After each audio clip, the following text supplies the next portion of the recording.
નમસ્કાર વિદ્યાર્થી મિત્રો, સ્વાગત છે મારી યુટ્યુબ ચેનલની અંદર. આજે આપણે વિની સ્માઇલની એક્ટિવિટી 3 નો અભ્યાસ કરીશું. Activity 3, read these words. આ શબ્દોને વાંચો. હટ, હટનો મતલબ થાય છે ઝૂંપડી. કોટ, કોટ એ કેચનું ભૂતકાળ છે, પકડ્યું. હસબન્ડ, હસબન્ડ એટલે પતિ. ડ્રોપ્ડ એટલે નીચે પડવું અથવા તો પાડવું. એંગ્રી એટલે ગુસ્સો, ગુસ્સે થવું. સિલ્વર એટલે ચાંદી. એન્જોયડ એટલે આનંદ કરવો, મજા માણવી. યસ્ટરડે એટલે ગઈકાલે. હવે તમારા શિક્ષક મેથી પકોડા વાર્તા કહેશે. હવે આપણે મેથી પકોડાની વાર્તા નો અભ્યાસ કરીશું. તે સાંભળો. તે વાર્તામાં ઉપર લખેલા જે શબ્દો તમે સાંભળો તે શબ્દો પર એક્સની નિશાની કરો. તો જે મેથી પકોડાની વાર્તા છે એ રિવિઝનની અંદર આપણે આપેલી છે. તો આપણે હવે સીધા રિવિઝન તરફ જઈશું. રિવિઝનની પહેલી જ વાર્તા છે મેથી પકોડાની. So let's go to the revision. તો આપણે રિવિઝનમાં આવી ગયા છીએ. રિવિઝનની અંદર તમે અહીંયા જોઈ શકો છો કે પહેલી જ વાર્તા મેથી પકોડા અહીંયા આપેલી છે. એ વાર્તાનો આપણે એક પછી એક લાઈનનો અભ્યાસ કરીશું. મેથી પકોડા. Kanjusmal was rich. તો કંજુસમલ ધનવાન હતો. But he was a માઇઝર. પરંતુ તે ખૂબ જ કંજૂસ હતો. તો કંજુસમલ નામનો એક વ્યક્તિ હતો જે ખૂબ જ ધનવાન હતો, પરંતુ તે ખૂબ જ કંજૂસ હતો. હી સ્પેન્ટ વેરી લિટલ મની. તે ખૂબ જ ઓછા પૈસા ખર્ચ કરતો. હી એટ વેરી ચીપ ફૂડ. અને તે ખૂબ જ સસ્તો ખોરાક ખાતો. ચીપ એટલે સસ્તું થશે અહીંયા. His watchman lived near a hut near his gate. His watchman lived in a hut near his gate. તો તેનો જે વોચમેન હતો તે એના ગેટની નજીક એક ઝૂંપડીમાં રહેતો. The watchman liked મેથી પકોડા. વોચમેનને મેથી પકોડા ખૂબ જ ભાવતા હતા. So his wife મેથી પકોડા every day. જેથી તેની પત્ની મેથી પકોડા દરરોજ બનાવતી હતી.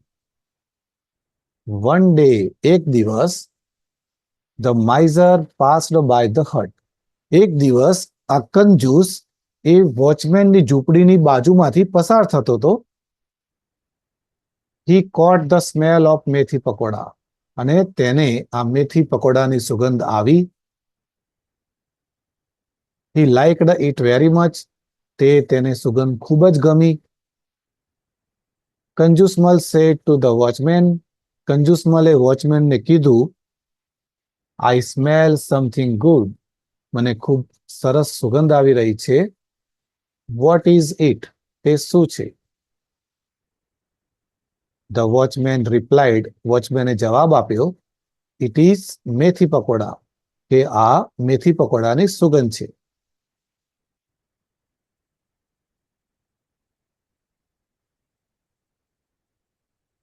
કંજુસમલ said. કંજુસમલે કીધું, please cook it every day. મહેરબાની કરીને આને દરરોજ બનાવો. દરરોજ રાંધજો મેથી પકોડાને. I like it smell. મને તેની સુગંધ ખૂબ જ ગમે છે.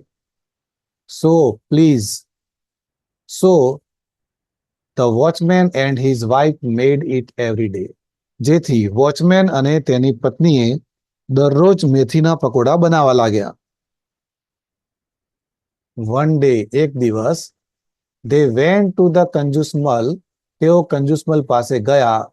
and said. અને કીધું, sir, you like the smell of મેથી પકોડા. કે સાહેબ, તમને મેથી પકોડાની સુગંધ ખૂબ જ ગમે છે. so we cook it every day.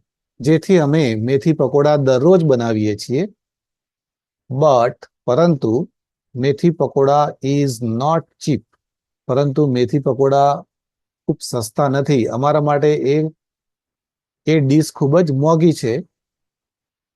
V spend a lot of money on oil and besan. અમારે ખૂબ જ ખર્ચો થાય છે તેલ અને બેસન. બેસન એટલે ચણાના લોટ ઉપર ખૂબ જ ખર્ચો કરવો પડે છે મેથી પકોડા બનાવવા માટે. Please help us with some money. જેથી અમને થોડીક આર્થિક મદદ કરો, કંઈક પૈસા વડે મદદ કરો, જેથી અમે દરરોજ મેથી પકોડા બનાવી શકીએ અને તમે તેની સુગંધ લઈ શકો. Kanjusmal vent inside. કંજુસમલ રૂમની અંદર જતો રહે છે. And shut the door. અને દરવાજો બંધ કરી દે છે. He took some silver coin. તે કેટલાક ચાંદીના સિક્કા બહાર કાઢે છે. And dropped them one by one on the floor. અને એક પછી એક એ ચાંદીના સિક્કા નીચે તળિયા ઉપર ફેંકે છે. Than the માઇઝર came out and said. અને પછી કંજૂસ બહાર આવી અને કહે છે, did you hear the sound of silver coin.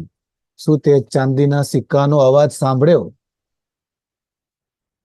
Yes sir, we did. તો વોચમેન કહે છે, હા સાહેબ, અમે તે અવાજ સાંભળ્યો. Did you enjoy it. શું તમને મજા આવી? તો યસ સર, વેરી મચ. હા, અમને ખૂબ જ મજા આવી.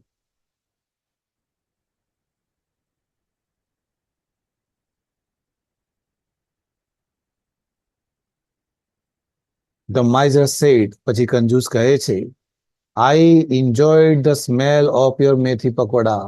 મેં તમારા મેથી પકોડાની સુગંધની મજા માણી છે. You enjoyed the sound of my money. અને તમે મારા પૈસાના અવાજની મજા માણી છે. I will not ask you to give me methi pakoda. હું તમને મેથી પકોડા મને આપો એ હું તમને નહીં કહું. હું તમારી પાસે મેથી પકોડા નહીં માંગુ. And you don't ask for my money. અને તમે પણ મારી પાસેથી પૈસા માગશો નહીં. That is a deal. આ એક સોદો છે. નાઉ ગો અવે. હવે તમે જાઓ. એન્ડ પ્રિપેર મેથી પકોડા. હવે તમે જાઓ અને મેથી પકોડા બનાવો. તો કંજૂસની અહીંયા બહુ ઇન્ટરેસ્ટિંગ વાર્તા છે કે કંજૂસે એ વોચમેનને ખાલી કે હું તારી મેથી પકોડાની સુગંધની મજા માણી છે અને તે મારા પૈસાના અવાજની મજા માણી છે. તો આપણો આ એક ડીલ છે, આ એક સોદો છે, જે આપણે બંને સોદો પૂરો થયો છે. હવે અહીંયા થોડા સેન્ટેન્સ આપેલા છે, જેમાં આપણે જે બે શબ્દો આપેલા છે, જેમાંથી એક શબ્દ ખોટો છે અને એક શબ્દ સાચો છે. તો સાચો શબ્દ કયો છે આપણે શોધીશું. Kanjusmal was poor wealthy. તો કંજુસમલ ગરીબ હતો કે ધનવાન હતો? તો એ ધનવાન હતો. વેલ્ધી એટલે ધનવાન થશે. Kanjusmal spent very little money, lots of money. તો કંજુસમલ થોડાક જ પૈસા વાપરતો હતો, તો લિટલ મની આવશે. Kanjusmal ate very costly cheap food. તો કોસ્ટલી એટલે મોંઘું થશે, ચીપ એટલે સસ્તું થશે. તો કંજુસમલ સસ્તો ખોરાક ખાતો હતો. વોચમેન્સ વાઇફ મેડ મેથી પકોડા, મેથી ગોટા એવરી ડે. તો અહીંયા મેથી પકોડા સાચો જવાબ છે. The watchman thought that Kanjusmal was angry, happy. વોચમેને વિચાર્યું કે કંજુસમલ ખુશ હતો કે ગુસ્સે હતો. તો એવું વિચાર્યું કે ખુશ હશે મેથી પકોડાની સુગંધ લઈને. Kanjusmal vent outside inside. તો કંજુસમલ ક્યાં જાય છે? એ ઘરની અંદર જાય છે અને એ દરવાજાને બંધ કરી દે છે. શટ એટલે બંધ કરવું. તો students, here we have completed this activity 3. I hope you like my video. If you like my video, please subscribe to my YouTube channel and